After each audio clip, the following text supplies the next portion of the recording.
আল্লাহর পয়গম্বর বদরের যুদ্ধের জন্য সাহাবাদেরকে ডাক দিলেন, কে কোথায় আছো, আসো আসো। ইসলামের যুগে প্রথম যুদ্ধ বদর, রমজান মাসের 17 তারিখে সেই যুদ্ধটা সংগঠিত হয়। আল্লাহর পয়গম্বর ডাক দিয়া বলে, ও আমার সাহাবারা শোনো, তোমাদের এখন আল্লাহর পক্ষ থেকে ডাক চলে আসে, আল্লাহর রাস্তায় জিহাদে যাওয়া লাগবে, কে কে আসো, কে কে যাওয়ার জন্য রাজি নাম লেখাও। সমস্ত সাহাবায়ে কেরাম লাইনে দাঁড়া নামগুলো লেখাইতেছে। আল্লাহর পয়গম্বর তাকায় দেখেন, হঠাৎ করে ওই লাইনের মধ্যে দুইটা ছোট্ট ছোট্ট বাচ্চা দাঁড়ায় আছে। একজনের নাম হলো মুআজ, আরেকজনের নাম হলো মুআউইজ। এই দুইজন সাহাবী কিশোর বাচ্চা, বয়স বেশি না, খুব অল্প বয়স। দুইজন সাহাবী লাইনের মধ্যে দাঁড়ায় গেছে। আল্লাহর পয়গম্বর ডাক দিয়ে বলে, ও মুআজ আর মুআউইজ, জিহাদের ময়দানে যাব, খেলাধুলা করার জন্য যাব না। তোমরা তো ছোট মানুষ, তোমরা তো অস্ত্র ইউজ করতে পারবে না, জিহাদে কেমনে যাইবা? লাইন থেকে বের হয়ে যাও, তোমাদেরকে জিহাদের ময়দানে নেওয়া হবে না।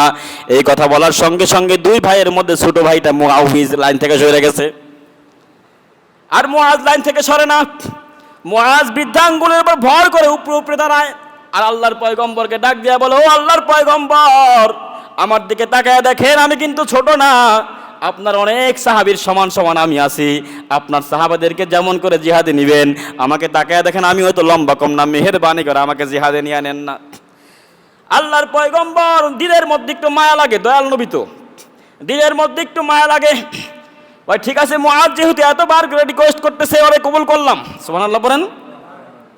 মুআজ যখন কবুল করা হয়, মুআউইজের দিলের মধ্যে আগুন, আল্লাহর রাস্তায় জিহাদে গিয়া শহীদ হয়ে যাবে। মুআউইজ চোখের পানিটা ছেড়ে বাচ্চাদের মতো কান্না করে, আর আল্লাহর পয়গম্বরের চতুর্দিকে ঘোরাফেরা করে। একটা পর্যায়ে আল্লাহর পয়গম্বরকে ডাক দিয়া বলে, ও মায়ার নবী, আপনি তো আমার বড় ভাইরে কবুল করলেন, আমার বড় ভাইর একটু বড় বড় দেখা যায়, এই কারণে জিহাদের জন্য কবুল করলেন, কিন্তু আপনি তো আমাকে চিনেন না। ওরে আমার বড় ভাই আমার চাইতে বয়সে বড় হলে কি হবে, কুস্তি লাগায় দেখেন, আমার বড় ভাই আমার সঙ্গে কুস্তিতে পারবে না, বলেন না সুবহানাল্লাহ। জিহাদে যাওয়ার জন্য কত পাগল। আল্লাহর পয়গম্বর ডাক দিয়া বলে, ঠিক আছে, দুই ভাইয়ের মধ্যে কুস্তি লাগায় দাও। দুই ভাইয়ের মধ্যে যখন কুস্তি লাগায় দেয়, বড় ভাইয়ের শরীরে শক্তি বেশি, স্বাভাবিকভাবে সে কুস্তিতে জিতবে। একটা পর্যায়ে মুআজ তার ছোট ভাই মুআউইজকে জমিনের মধ্যে ফালাইয়া দিছে। জমিনের মধ্যে মুআউইজ যখন মাটির মধ্যে পড়ে গেছে, মুআউইজ তার বড় ভাইয়ের কানের সঙ্গে মুখটা লাগায় ডাক দিয়া বলে, ভাই আমার, আল্লাহর পয়গম্বর বড় দয়াল নবী, যেই নবী একবার কাউকে কবুল করে তাকে আর কোনোদিন রিজেক্ট করে না, তারে আর কোনোদিন বাদ দেয় না। আল্লাহর পয়গম্বর তোমাকে জিহাদে যাওয়ার জন্য কবুল করেছেন, আল্লাহর পয়গম্বর তোমাকে আর বাদ দিবেন না, তোমার নামটা আর কাটবেন না।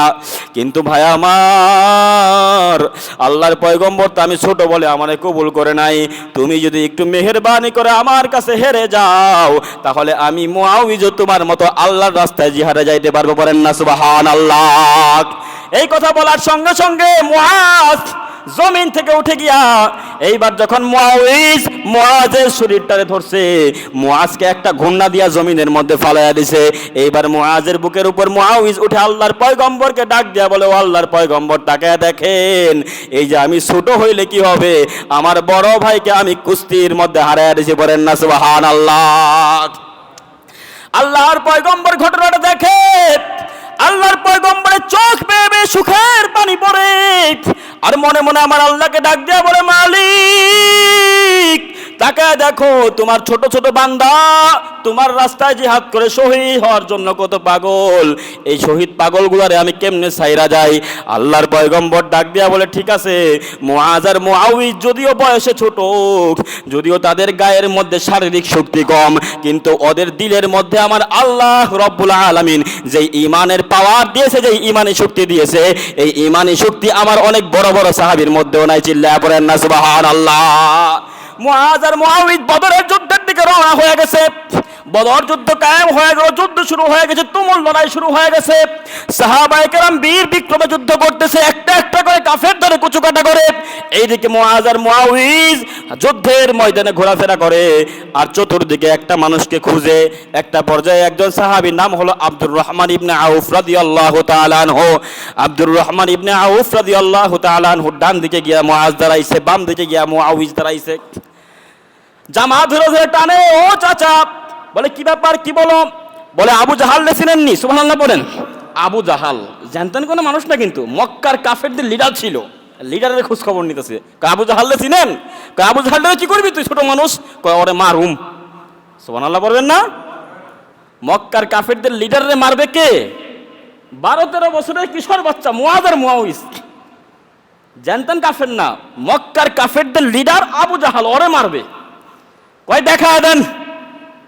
এই তুমি ওরে কি কর বারবার নাকি ওর চিনো? ওরে ওর পাওয়ার সম্পর্কে ধারণা আছে তোমার? আরে রাখেন পাওয়ার, ওর পাওয়ার আর কি, আমার ইমানের যে পাওয়ার আছে ওই পাওয়ারের কাছে ওর পাওয়ার কিচ্ছু না। সুবহানাল্লাহ পড়েন। আব্দুর রহমান ইবনে আউফ রাদিয়াল্লাহু তাআলা আনহু ডাক দিয়ে বললেন, ঠিক আছে একটু অপেক্ষা করো, আবু জাহালকে যদি দেখি তাহলে তোমাদেরকে আমি দেখাইয়া দিব। এবার একটু পরে আবু জাহাল আব্দুর রহমান ইবনে আউফ রাদিয়াল্লাহু তাআলা আনহু দেখলেন একটা বিশাল বড় ঘোড়ার উপরে বসে আছে। আব্দুর রহমান ইবনে আউফ রাদিয়াল্লাহু তাআলা আনহু মুআজকে ডাক দিয়ে বলে, মুআজ রে, আবু জাহালকে তুমি কেন মারতে চাও একটু আমাকে বলো। মুআজ রাদিয়াল্লাহু তাআলা